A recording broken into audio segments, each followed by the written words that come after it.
Alexander's hands trembled as he set the bowl of soup before Kathy.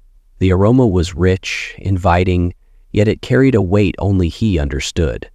Kathy lifted her spoon, her gaze flickering between him and Nathaniel, who lounged across the table with his signature smirk. The room's warmth couldn't mask the icy tension. This is different," Kathy murmured, pulling something from the broth. Her breath hitched. It was a coin, familiar, tarnished. Her eyes widened in horror as she realized. Nathaniel froze, his confidence evaporating. "What's this, Alex?" Alexander's voice was calm, deliberate. "It's my masterpiece, a recipe perfected for betrayal. But before we dive deeper into the twists of this tale, tell me where you're watching from in the comments below. If you're enjoying this story, don't forget to hit the subscribe button and turn on notifications so you won't miss what happens next." Success was Alexander Reed's armor. It gleamed in the sunlight, reflecting the admiration of his colleagues and the envy of his neighbors. From the manicured lawn of his suburban mansion to the sleek black Audi parked in the driveway, his life was a polished masterpiece. Inside, the aroma of fresh coffee mingled with the fresh scent of lavender candles, a picture-perfect home shared with Kathy, the woman he once thought would be his forever. Kathy's laughter echoed from the kitchen, light and musical. She was everything Alexander had dreamed of, smart, stunning, and always a step ahead in conversation. Yet, as he adjusted his tie in the mirror, he couldn't shake the feeling that something was off. Her laughter was softer these days, her smiles less radiant. The warmth between them, once effortless, now felt practiced. "Alex, you're going to be late," Kathy called, her voice sweet but distant. "I'm coming," he replied. But his words carried a weight she didn't notice. The cracks were invisible to others, but Alexander felt them with every step. His world was a fortress, but beneath the surface, he could feel it trembling. Success had shielded him for years. Now, it only seemed to highlight what was missing. Alexander and Kathy's love story had been the stuff of fairy tales. They met at a charity gala. He, the ambitious accountant with a sharp wit, she, the vivacious marketing executive who lit up every room she entered. Their connection was instant, electric. Their marriage, a union of passion and promise, had been celebrated as perfect by everyone who knew them. Even now, years later, Alexander clung to the memories of those early days. Late-night drives, shared jokes that only they understood, mornings spent lazily in bed. He wanted to believe they hadn't lost that magic. "Do you think we'll ever get tired of each other?" Kathy asked one evening, her voice soft and curious. "Not possible. You're my whole world," Alexander replied with a laugh. But as the words left his mouth, he noticed the way Kathy's gaze drifted, not to him, but to her phone lying on the counter. Her thumb hovered over the screen, and her smile didn't quite reach her eyes. Alexander forced himself to look away, focusing instead on the soft hum of the dishwasher. Narration. We had everything: success, love, the admiration of everyone around us. But as the days passed, I started to feel like a guest in my own marriage. Like Kathy and I were playing roles in a story we'd both forgotten how to write. At work, Alexander thrived in an environment of precision and control. Numbers never lied and spreadsheets didn't hide secrets. As a senior accountant for an elite firm, he managed clients who trusted him with their fortunes.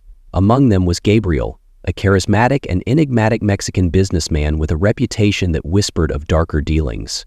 Alexander never asked questions. He crunched the numbers, turned a blind eye, and collected his substantial paycheck. At home, however, the cracks in his personal life grew harder to ignore. Kathy's silences lingered longer, her laughter felt forced, and she was spending more time at the office. It wasn't until he met Nathaniel at a company event that he began to understand why. Nathaniel was everything Alexander despised. Confident to the point of arrogance, he radiated an effortless charm that made people lean in when he spoke. At the party, Nathaniel's presence was magnetic, but his attention was fixed on Kathy.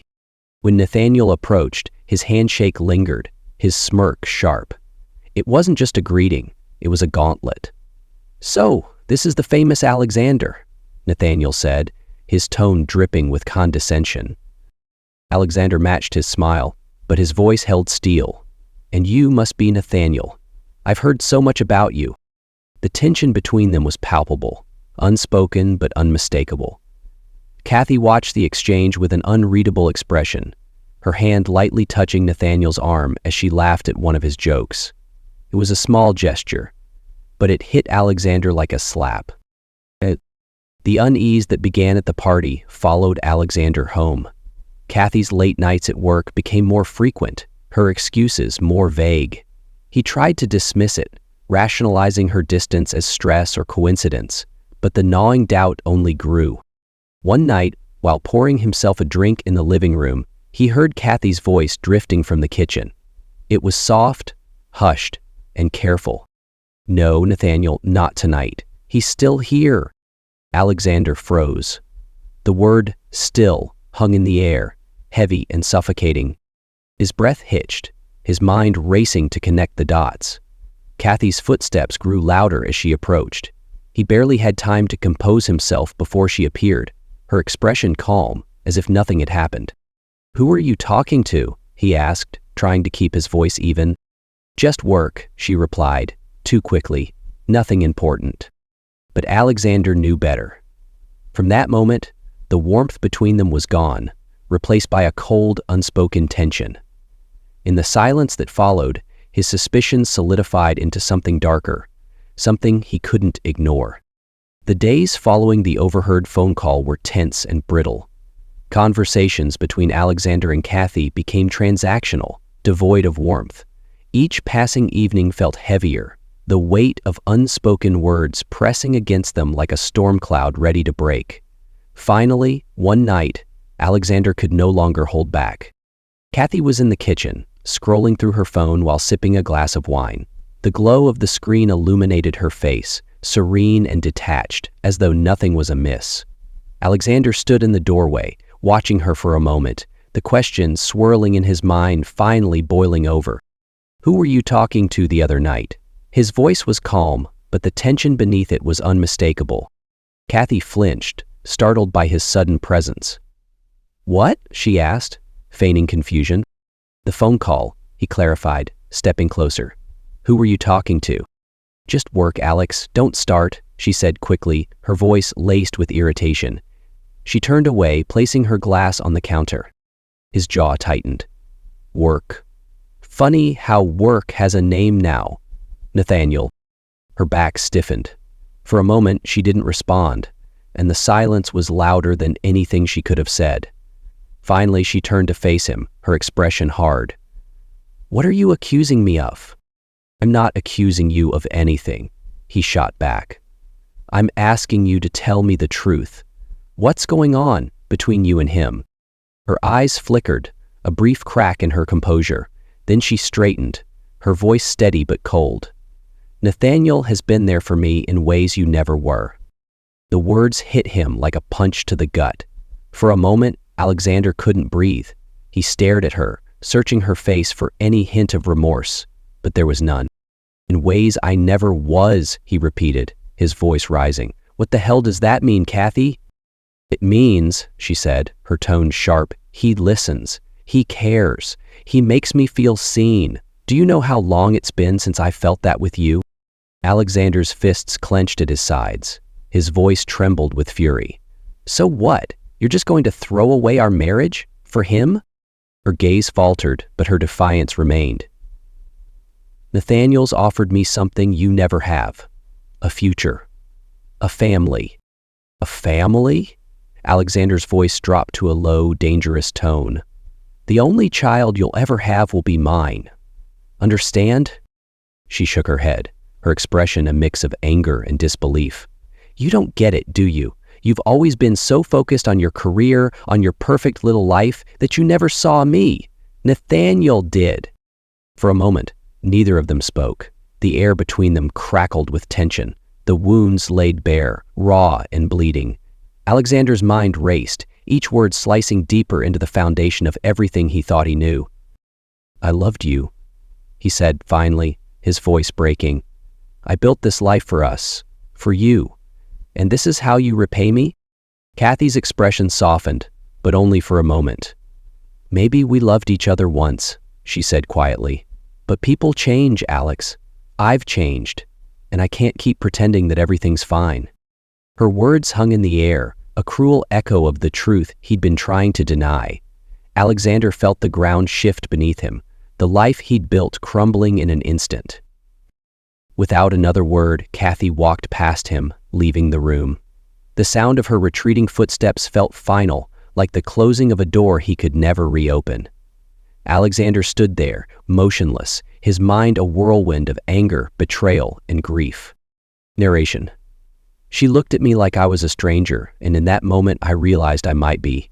The woman I married, the life we shared, it was gone, replaced by something cold and unrecognizable. And all I could do was stand there, drowning in the silence she left behind. The door slammed behind her, the sound echoing through the house like a gunshot.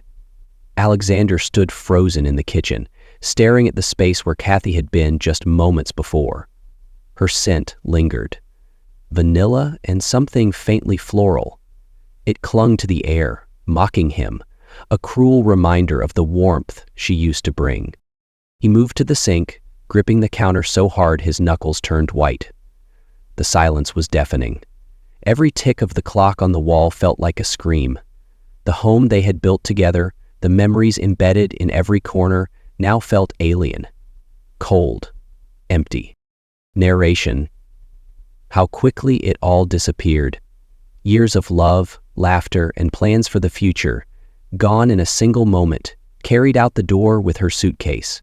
The glass of whiskey on the counter caught his eye. He grabbed it, swallowing the contents in one bitter gulp. The burn in his throat was sharp, but it didn't compare to the ache in his chest.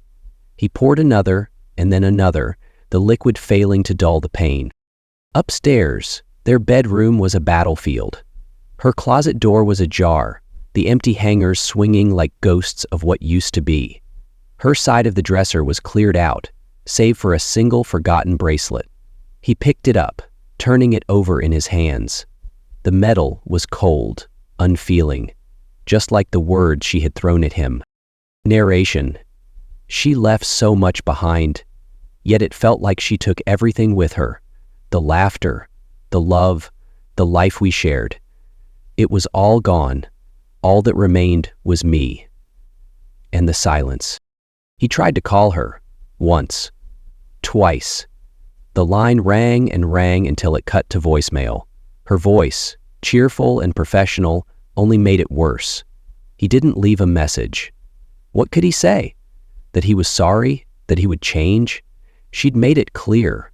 There was nothing left to salvage. Time passed in a haze. Minutes felt like hours, and hours like days. He wandered the house aimlessly, his mind replaying their argument on an endless loop. Every word, every accusation, every moment of her cold indifference played back sharper, louder, until he thought he would go mad. Narration. Grief has a way of twisting reality. It makes you question everything, every decision, every memory. Was it my fault? Did I push her away? Or was this inevitable, the cruel truth of love fading into something hollow? The night deepened, shadows creeping across the walls. Alexander sat on the edge of their bed, staring into the darkness. The whiskey bottle sat empty beside him, but the ache in his chest refused to subside. He buried his face in his hands, the weight of his failure crashing down on him. The silence was unbearable. It pressed against him, suffocating, unrelenting. The life he thought he had, the love he thought was unshakable, it was all gone, and he was alone. Oof, Russell muttered, as his breath caught in his throat and his heart thumped heavily in his chest.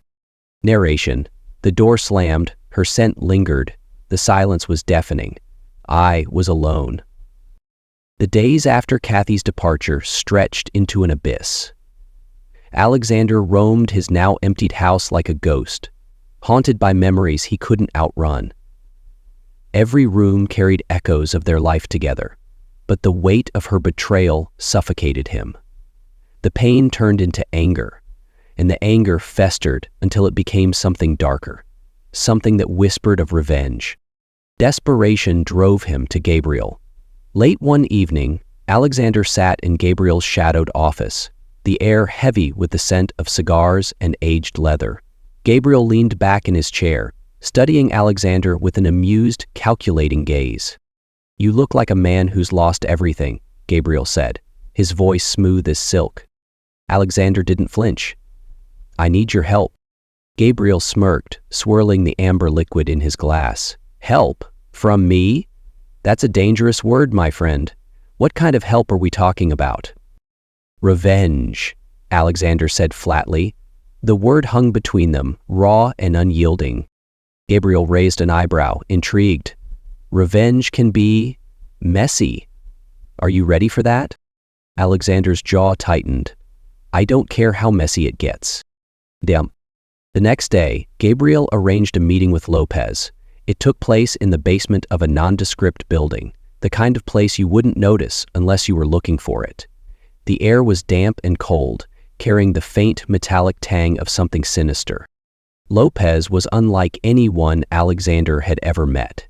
He was short, wiry, and moved with an unsettling energy, like a predator circling its prey.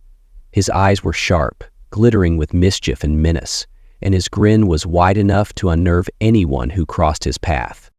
"So," Lopez said, his voice light and playful, as if they were discussing dinner plans, "you want revenge. Good, I like that. But let me ask you something. Do you like soup?" Alexander blinked, caught off guard by the question. "Soup?" Lopez's grin widened.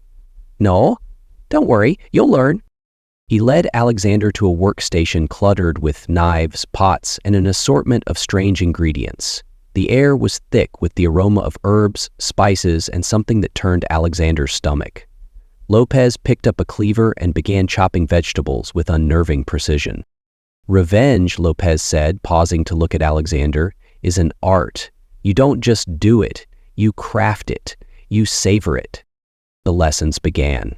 Lopez's methods were grotesque, blending culinary precision with an almost theatrical cruelty. He spoke in riddles, his words laced with dark humor that made Alexander uneasy.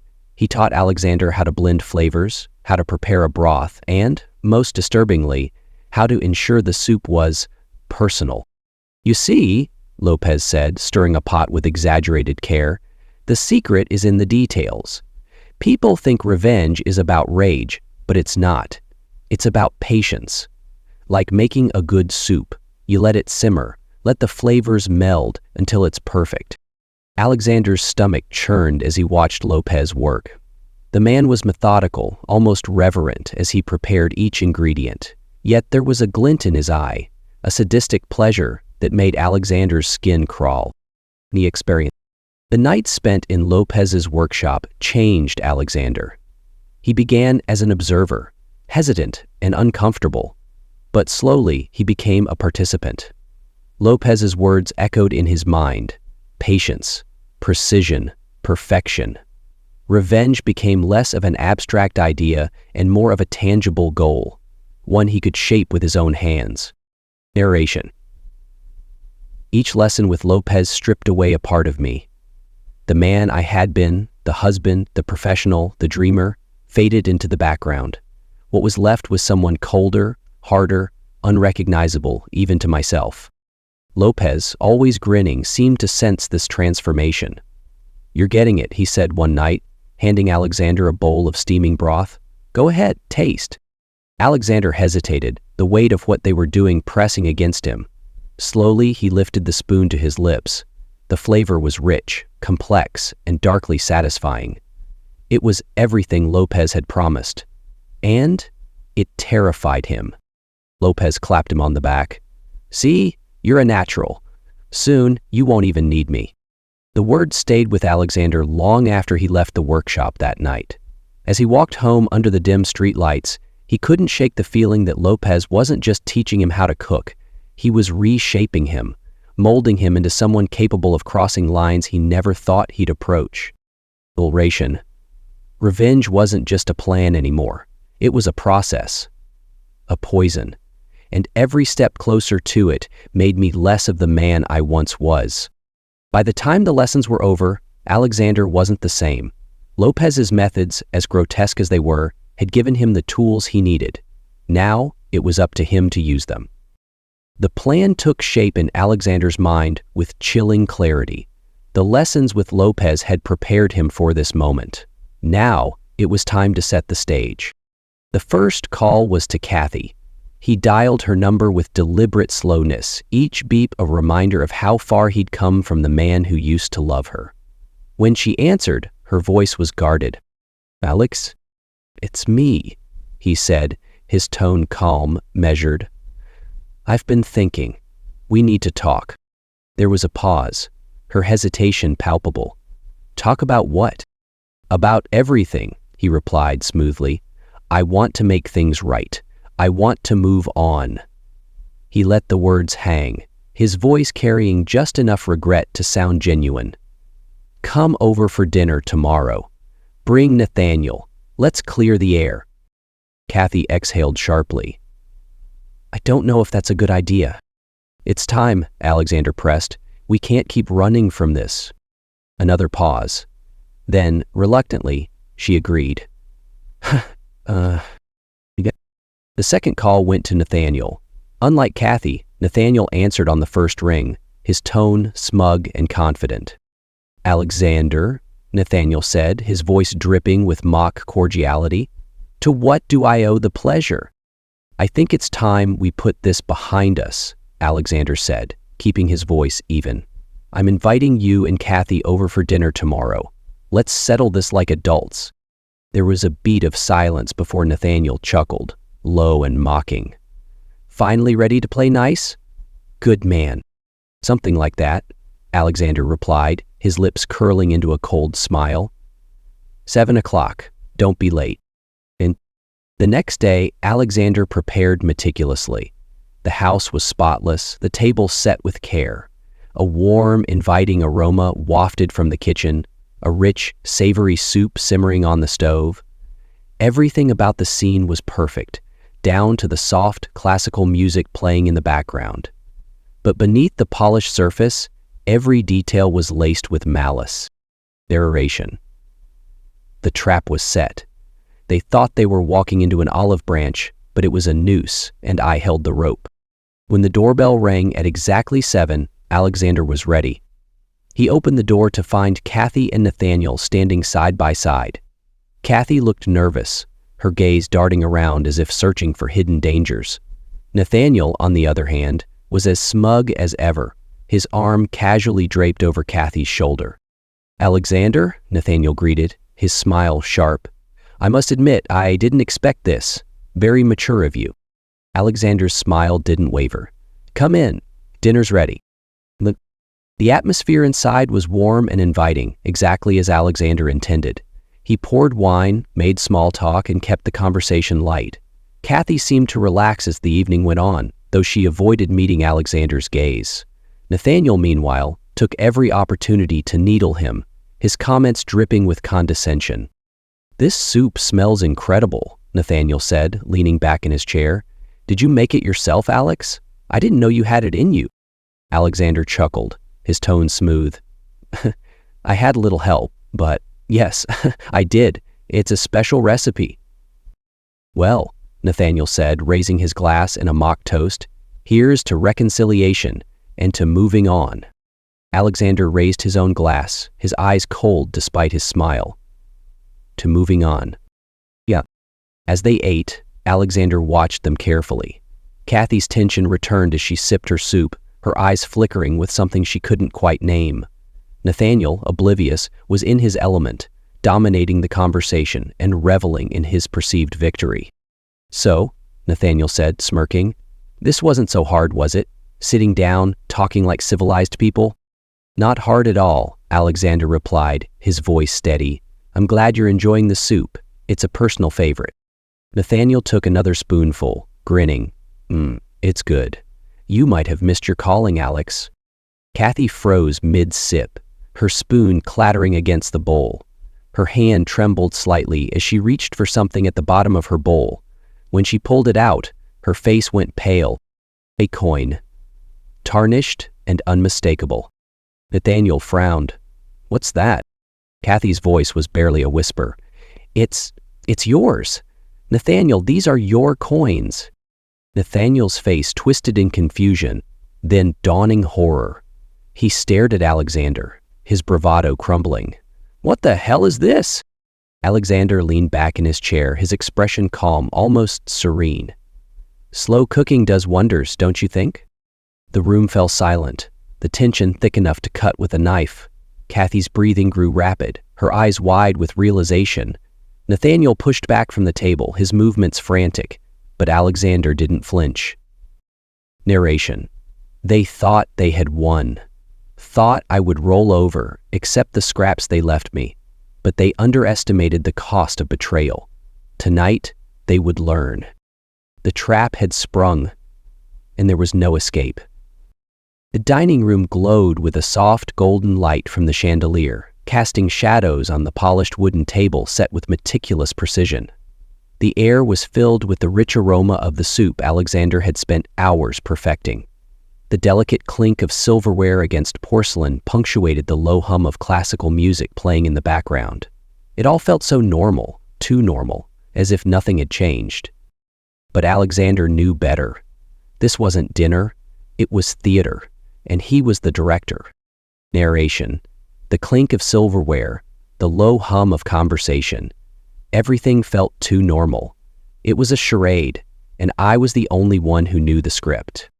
Kathy sat across from him, her movements measured and polite. She smiled faintly at his attempts at small talk, but there was a nervous energy beneath her composure. Her hand trembled slightly as she reached for her glass of wine.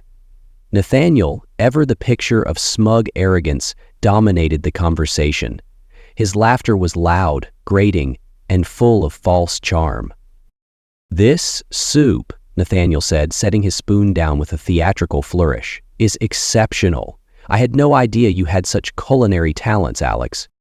Alexander met his gaze, his smile unwavering. I've picked up a few skills recently. Special recipes, you might say. Nathaniel chuckled, oblivious to the sharp edge in Alexander's voice. Kathy, however, glanced between them, her unease growing. She picked up her spoon and hesitated, as if the act of eating carried some hidden weight. Slowly, she took a small sip, her brow furrowing slightly. This is different, she said softly. What's in it? Alexander leaned forward slightly, his tone casual. Oh, just some unique ingredients, a touch of this, a bit of that. It's all about balance, really. Lopez taught me that. Lopez? Kathy asked, her voice tightening. Who's Lopez? It's true. A chef I've been working with, Alexander replied smoothly, his smile widening. He's taught me a lot about patience and precision. Yeah. The conversation shifted awkwardly, but the tension in the room thickened. Alexander's calm demeanor only served to unnerve Kathy further. She fidgeted in her chair, her eyes darting toward Nathaniel, who remained blissfully unaware of the undercurrent swirling around him. Narration. She could feel it. Something was off, but she didn't know how to name it, and that was the beauty of the trap. Suspicion without certainty, fear without proof. Nathaniel laughed again, breaking the silence. You know, Alex, I have to say, this feels good. Putting all that unpleasantness behind us, moving forward like adults. Alexander raised his glass in mock agreement. To moving forward. Their glasses clinked, the sound sharp and hollow. Kathy didn't drink. She stared into her bowl, her spoon swirling absently through the soup. Her fingers brushed against something solid, and she froze. What is this? Kathy murmured, pulling a small object from her bowl. Her voice trembled as she turned it over in her hand, the tarnished metal glinting under the light. A coin. Her face went pale, and her breathing quickened. These are his coins. Nathaniel frowned, his amusement giving way to confusion. What coins? Kathy didn't answer. Her wide eyes locked onto Alexander, who sat back in his chair, his expression serene, his smile unshaken. Slow cooking does wonders, Alexander said softly, his voice almost gentle. The words hung in the air like a death knell. Nathaniel stood abruptly, his chair scraping loudly against the floor. "What the hell is this?" he demanded, his voice shaking with anger and a tinge of fear. "What did you do?" Alexander tilted his head, his gaze cold and unrelenting. "Sit down, Nathaniel. You're ruining the evening." "I'm not going to sit," Nathaniel started, but his voice faltered as he looked at Kathy, who was trembling, her face a mixture of horror and disbelief. Yep. The tension in the room was suffocating. The once warm glow of the chandelier now felt harsh, unforgiving. The classical music played on, mocking the unraveling scene with its calm, measured rhythm. Nathaniel's bravado crumbled as he realized the gravity of the situation. "You're insane," he hissed, his voice low but frantic. "You're out of your mind." "Am I?" Alexander replied, his tone eerily calm. He stood, his movements slow and deliberate, and leaned over the table. "Or am I just a man who's finally had enough?" Kathy's voice cracked as she spoke, barely above a whisper. "Alex, what have you done?" Alexander turned to her, his gaze softening for a brief moment. "What I had to, Kathy. What you forced me to." But Nathaniel's breathing grew shallow as he stepped back, his eyes darting toward the door. "You're not going to get away with this," he said, though the tremor in his voice betrayed his fear. Alexander straightened, his smile gone, replaced by something colder. "I already have." Kathy collapsed into her chair, her head in her hands, tears streaming down her face. Nathaniel moved toward the door, but Alexander blocked his path, his presence commanding and immovable. "You've taken everything from me," Alexander said, his voice low and steady. "My wife, my life, my dignity. Did you think there wouldn't be consequences?" Nathaniel stammered, his composure shattered. This is insane. You're insane." "Yeah," Kathy sobbed, her voice muffled and broken. "Alex, please, stop this. Whatever this is, just stop." Alexander turned to her, his expression unreadable. "Stop? After what you did? After what you both did? No, Kathy, this doesn't stop. Not until you understand what it feels like to lose everything." He stepped aside, allowing Nathaniel to rush past him toward the door. But as Nathaniel reached for the handle, he paused, his face contorting in pain. He clutched his stomach, doubling over as he fell to his knees. Kathy screamed, rushing to his side. "Nathaniel, what's wrong?" Nathaniel's lips moved, but no sound came out. His body convulsed, his hands clawing at the floor as his breaths came in short, ragged gasps. "You..." Alexander watched, his expression impassive, as the scene unfolded. Kathy's screams filled the room, a stark contrast to the serene music still playing in the background. He stepped forward, his shadow falling over them both. Narration. "This was the moment I'd waited for. The moment they felt the weight of their choices, the cost of their betrayal. It should have brought me peace, but all I felt was emptiness." Kathy looked up at him, her face streaked with tears. "Why? Alex, why?" He didn't answer. Instead, he turned and walked away, leaving them behind in the house that had once been a home, now a graveyard for everything they had destroyed. Nathaniel's gasps grew louder, his body convulsing as he struggled to find air. His once confident demeanor was gone, replaced by pure terror. He clawed at Kathy's arm, his wide eyes pleading for help, for answers, but she had none to give. Kathy cradled him, her sobs uncontrollable. "Nathaniel, stay with me, please," her voice cracked, rising in panic. Alexander stood in the doorway, his shadow long and imposing. His expression remained calm, detached, as though he were merely an observer, not the architect of the chaos before him. Nathaniel's trembling hand reached toward him, a desperate last act. "What? What did you do?" His words were barely a whisper, his voice breaking with every syllable. Alexander's lips curled into a faint smile. "You always underestimated me, Nathaniel. Thought I was small, weak." He took a step closer, his voice dropping to a chilling calm. "But weakness doesn't serve a dish like this. It takes strength, precision, patience." Kathy turned her tear-streaked face toward him, her voice trembling. "Alex, what's in the soup?" His gaze flicked to her, almost pitying. Justice? The room spun around Kathy, the weight of the revelation crashing down on her. She clutched her chest, her breathing shallow. "You poisoned him," she whispered, the words barely audible over her labored breaths. Nathaniel groaned, his body sagging against hers as his strength faded. His mouth opened, but no sound came out. His eyes locked on Alexander, filled with rage, fear, and the dawning realization that he had lost. Alexander leaned down, close enough for Nathaniel to hear his final words. "You took everything from me. Now I've taken everything from you."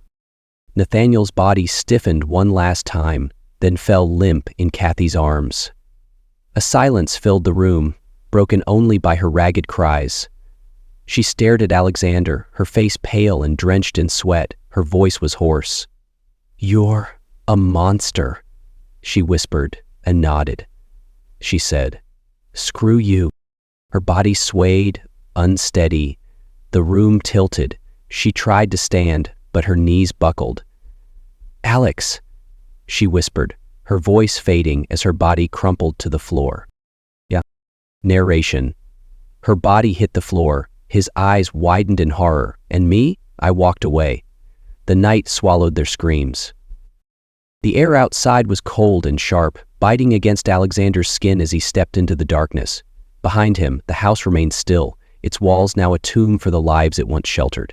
He didn't turn back, didn't hesitate. Each step felt lighter, yet heavier at the same time. The weight of his revenge lifted, replaced by something he hadn't expected. Emptiness. His hands, steady as ever, slid into his pockets. His heart, once raging with fury, was now eerily quiet. The night was silent except for the crunch of gravel beneath his feet. And then, like the closing act of a play, the door shut behind him with a finality that echoed in his mind. The sun hung low over the Mexican coastline, casting long shadows on the weathered streets of the small town where Alexander now lived. The sounds of vendors calling out their wares and the faint rhythm of a distant mariachi band filled the air, but for Alexander, it was all background noise. His world had grown quieter since the night everything changed. He lived in a modest villa perched on a hill overlooking the sea, far removed from the grandeur of the life he had left behind. The walls were painted a faded white, the garden overgrown with wild flowers that swayed lazily in the ocean breeze. It was peaceful, almost picturesque, but for Alexander, it was no sanctuary. Revenge had a price, and I paid it, in pieces of myself. Most days, he spent hours in solitude, poring over ledgers and accounts for Gabriel's expanding empire. The work was meticulous and exacting, a reminder of the order he once cherished. But the satisfaction he used to feel in numbers was gone. Now, it was just a means of survival, a distraction from the memories that haunted him. Yet, Gabriel visited him often, his larger-than-life presence filling the quiet villa with an uneasy energy. He would bring bottles of expensive tequila and share stories of his exploits, laughing heartily as he recounted close calls and clever schemes. Alexander listened politely, his responses clipped, his mind always elsewhere. "You're lucky, you know," Gabriel said one evening, leaning back in a wicker chair on the patio. "Not everyone gets to start over." Alexander stared at the horizon, the waves crashing softly against the shore. "Is that what this is?" he asked quietly. "A fresh start?" Gabriel chuckled, shaking his head. "No, my friend, it's survival, but that's more than most get." The words lingered, a truth Alexander couldn't deny. Survival. That's all this was, a life stripped of meaning, reduced to mere existence. And then there was Lopez. He would show up unannounced, his arrival heralded by the faint scent of tobacco and the jangling of a coin in his pocket. His grin was as wide and unsettling as ever, his humor dark and biting. "Still counting numbers, eh?" Lopez asked during one of his visits, dropping into a chair uninvited. "You've got the face of a man who's eaten too much soup." Alexander didn't respond, his gaze fixed on the papers before him. Lopez leaned closer, his tone light but edged with menace. "You're wasting away here, amigo. You've already crossed the line. No going back now. I'm not interested in your advice, Alexander replied, his voice flat. Lopez laughed, a grating sound that echoed through the quiet room. Advice? No. Just an observation. You think you can drown the past in work, in this little house, in Gabriel's shadow? It doesn't work that way. The past always finds a way to boil back up. The nights were the worst. In the darkness, memories crept in like unwelcome guests. Kathy's tear-streaked face, Nathaniel's desperate, accusing eyes, the sound of a door slamming shut behind him. He would lie awake, staring at the ceiling, his chest tight with regret and something deeper. Acceptedus. Narration. In the end, revenge didn't fill the void. It only carved it deeper. On one such night, Lopez appeared again, this time with 2 glasses and a bottle of mezcal. He poured generously, sliding one glass toward Alexander. You think too much, Lopez said, raising his glass in a mock toast. That's your problem. You did what had to be done. Own it. Alexander stared at the swirling liquid in his glass. Did I have to do it, or did I just want to? Lopez shrugged, his grin unfaltering. Does it matter? What's done is done. Regret won't bring them back, won't change a damn thing. But it mattered to Alexander. Every decision, every step that had led him to this quiet villa on a distant shore weighed on him. Each memory was a fragment of himself, scattered and irretrievable. Days turned into weeks, weeks into months. The routines of his new life blurred together, a monotonous rhythm that dulled the edges of his pain but never silenced it. Gabriel's empire grew, and with it, Alexander's involvement. The work demanded precision, something he could still offer, but it was mechanical, devoid of passion or pride. Narration. Survival was all I had left, but survival isn't living, it's just waiting. Lopez's visits became less frequent, but his words lingered, a grim reminder of what Alexander had become. Gabriel, ever pragmatic, reminded him of the dangers outside their sanctuary. But even the threats of the world felt distant compared to the torment within. As the waves crashed endlessly against the shore, Alexander found himself wondering if this was his punishment, not the violence of retribution, but the quiet, suffocating weight of his choices. Each sunrise brought another day of existence, but never redemption. The waves rolled in, steady and unrelenting, their rhythm echoing the relentless churn of Alexander's thoughts. He sat on the edge of the villa's patio, the horizon stretching out before him like a blank page he couldn't bring himself to fill. The quiet of his surroundings was deceptive. It mirrored the silence within him, not peace, but absence. Narration. In destroying Nathaniel, I became someone I didn't recognize. Revenge had won, but I had lost. He replayed the night of the dinner over and over in his mind, each detail etched with excruciating clarity. Kathy's tears, Nathaniel's panicked gasps, the weight of the door slamming behind him. At the time, it had felt like justice. Now, it felt like a wound that refused to heal. Yet, the victory had been hollow. No satisfaction, no closure. Just emptiness. He had walked away from them, from the life he had built, and yet he carried the ruins with him. They followed him here, to this remote corner of Mexico, lingering in every quiet moment, every sleepless night. Narration. I had convinced myself it was for closure, for justice, but the truth is, it wasn't about them. It was about me, about my pride, my pain, my need to control what I couldn't forgive. He looked down at his hands, calloused and steady. These were the same hands that had prepared the soup, the same hands that had signed away years of his life to work under Gabriel, the same hands that once held Kathy's with love. Now, they felt like a stranger's hands, tools of vengeance, instruments of loss. Time in Mexico moved differently. The days were slow, each one bleeding into the next, giving him too much space to think. He tried to lose himself in work, in numbers and ledgers, but the memories were always there, waiting for him in the margins. Ration. Revenge had been a fire, consuming everything in its path, but when the flames died down, I wasn't standing in triumph. I was standing in ash. The mornings were the worst.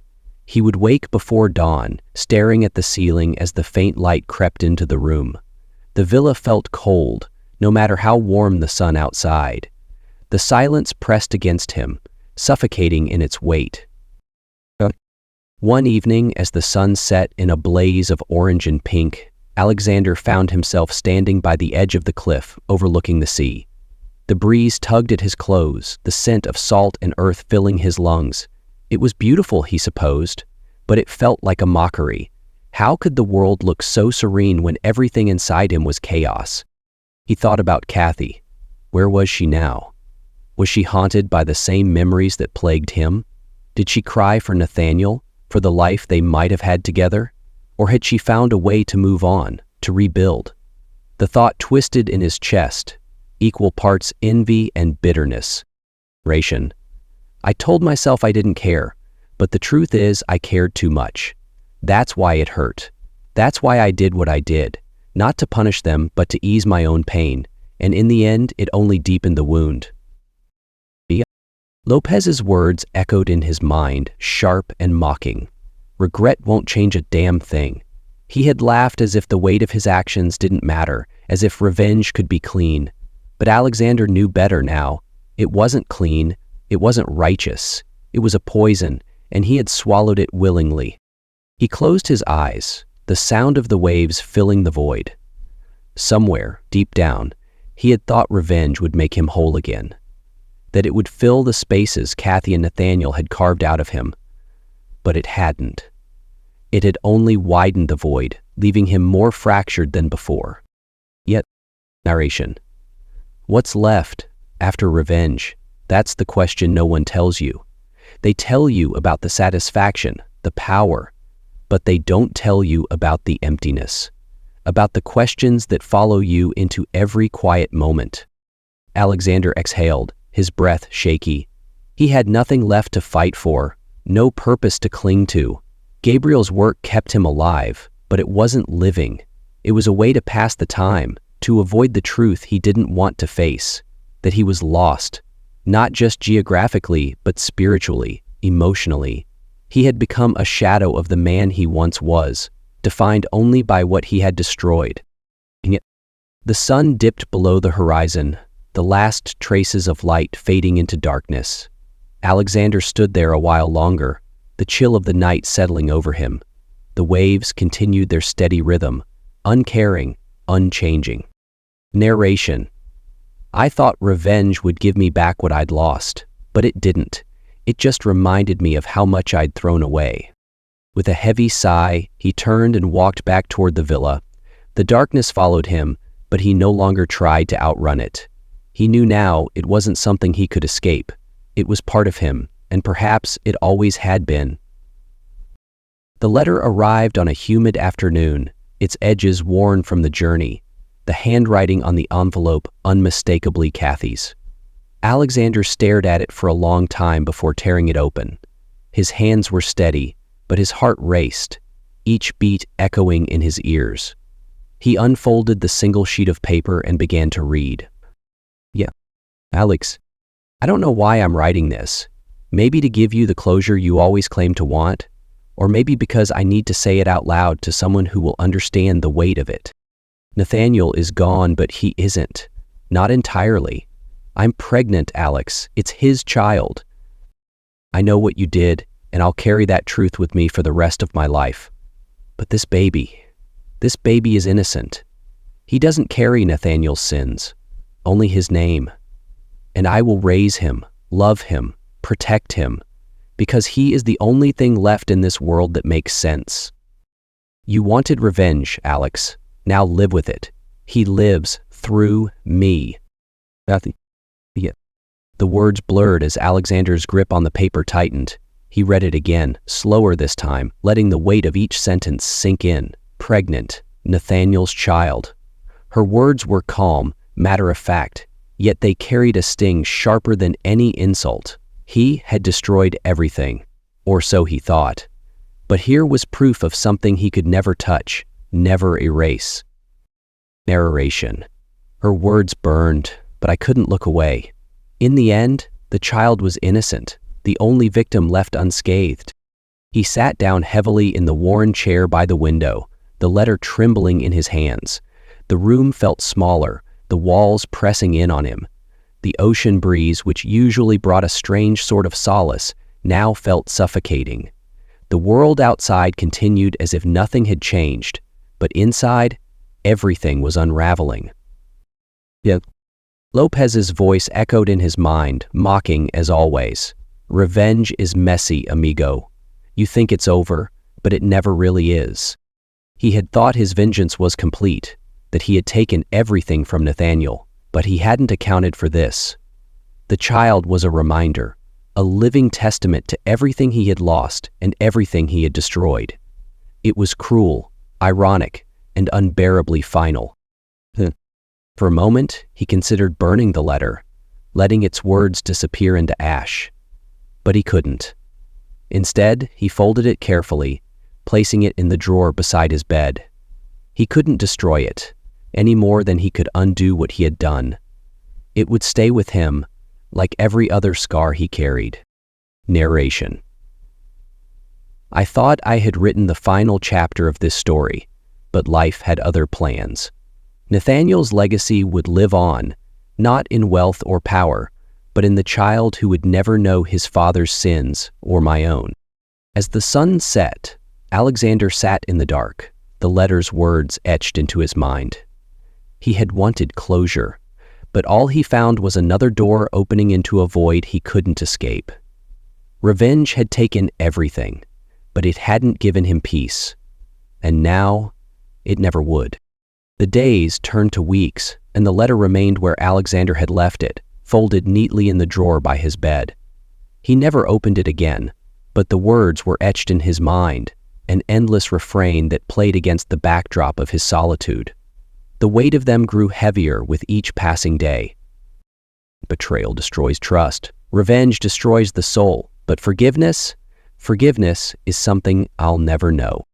Alexander often found himself sitting by the window, staring at the endless expanse of the sea. The waves were tireless, relentless, wearing down the cliffs one grain of sand at a time. It reminded him of how revenge had worn him down. He thought about the life he had before, the man he had been, ambitious, calculated, but not cruel, not broken. He had tried to rewrite the story, to wrest control of his life by making Nathaniel and Kathy pay for their betrayal, but in doing so, he had become unrecognizable, even to himself. The price of revenge wasn't just the lives it ruined, it was the soul it consumed. Narration. I thought vengeance would give me power, but it only revealed my weakness. It stripped me bare, left me with nothing but the fragments of what I used to be. The letter haunted him, not because of Kathy's words, but because of what they meant. Nathaniel's child would grow up without knowing his father, without knowing the truth, and Kathy would live, burdened by secrets and lies. But she would have something Alexander never would, a chance at redemption, a reason to move forward. He had always thought himself too logical, too grounded, to believe in things like forgiveness. Forgiveness was for the weak, for those who couldn't take control of their lives. But now, he wondered if forgiveness was the only true strength, the ability to let go, to heal, to move on without carrying the weight of vengeance. Narration. I chose revenge because I thought it would set me free, but all it did was bind me tighter to the very pain I wanted to escape. The irony was not lost on him. He had sought to punish them for their betrayal, but in the end, he had only punished himself. Kathy had her child, her future. Nathaniel had his legacy, and Alexander, he had nothing but the echo of his choices. The sun dipped low on the horizon, bathing the sea in hues of gold and crimson. Alexander stood on the cliff's edge, the wind tugging at his shirt, the salt air sharp in his lungs. The villa loomed behind him, silent and cold, a monument to his exile. Narration. As the sun set on the horizon, I stood alone. I had my revenge, but not my peace. And perhaps That was my punishment all along. The waves crashed below, steady and eternal, indifferent to his presence. Nature had no memory, no judgment. It simply was. But Alexander carried his past like an anchor, its weight pulling him deeper into himself. He closed his eyes, letting the sounds of the ocean fill the silence. He thought of Kathy, holding Nathaniel's child in her arms. Would she tell the boy about his father? Would she lie to him? Or would she carry the truth, heavy and unspoken, like he carried his own burdens? Either way, it wasn't his concern anymore. That chapter was closed. Lopez's voice echoed in his mind one last time, full of his signature dark humor. Regret's a funny thing, amigo. It doesn't change the past, just makes the present miserable. Alexander smirked at the memory. Lopez was right. Regret was useless. But it lingered nonetheless, like a shadow he couldn't outrun. The first stars began to prick the sky, their faint light reflecting on the water. Alexander reached into his pocket and pulled out a coin, tarnished and worn. It wasn't Nathaniel's. It was one he had kept, a token of what he had done, a reminder of who he had become. He held it in his palm, its weight insignificant yet overwhelming. Narration. I thought I could leave it all behind, but the truth is, you don't escape the choices you make. You carry them with you, no matter where you go. With a quiet exhale, he tossed the coin into the sea. It disappeared into the waves without a sound, swallowed by the same vastness that seemed to mirror his own emptiness. He stood there for a moment longer, the night creeping in around him, before turning back toward the villa. The house was dark when he entered, its stillness matching his own. He poured himself a drink, the amber liquid catching the faint moonlight, and sat by the window. The ocean stretched out before him, endless and indifferent. Life goes on, they say. But what they don't tell you is that it's not the same life. It's something smaller, quieter, stripped of everything that made it worth living. As the night deepened, Alexander leaned back in his chair, the drink untouched. The waves continued their rhythm, steady and unchanging, as if mocking his restless thoughts. He didn't know what tomorrow would bring, or if it even mattered. All he knew was that he would face it alone, and perhaps that was how it was always meant to be.